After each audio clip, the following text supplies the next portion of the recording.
Welcome back to another episode of Time Out for Black History on 2/9/2021.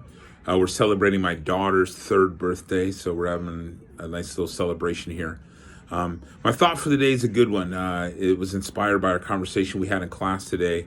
We were talking about the changes that need to come to America and who will ultimately be responsible for them. And so the kids were all debating different ideas.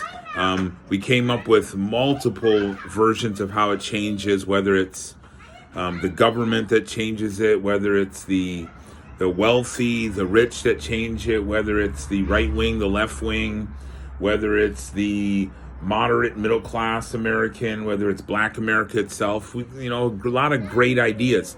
And our general consensus was that the change will come from many different avenues. That Black Americans are going to be responsible for part of that change within our communities ourselves. It's going to take the government to make some lasting changes in rules and laws that monitor and make sure that abuses aren't happening.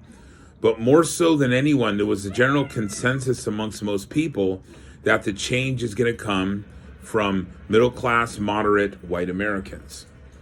And what the kids were arguing was that it'll take the middle-class, moderate, white male police officer to break the cycle of institutionalized racism that exists in the police department.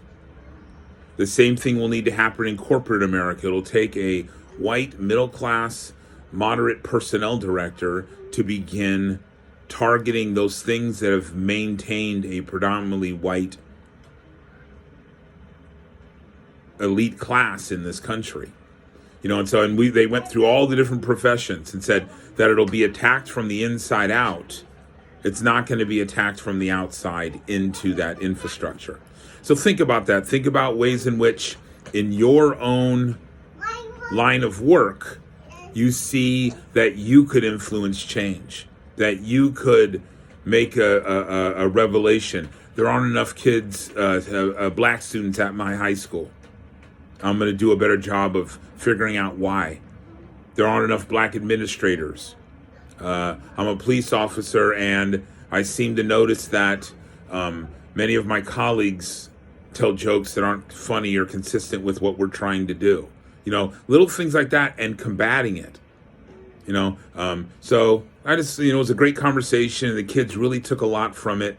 And what I love best about those conversations is I don't have to drive them.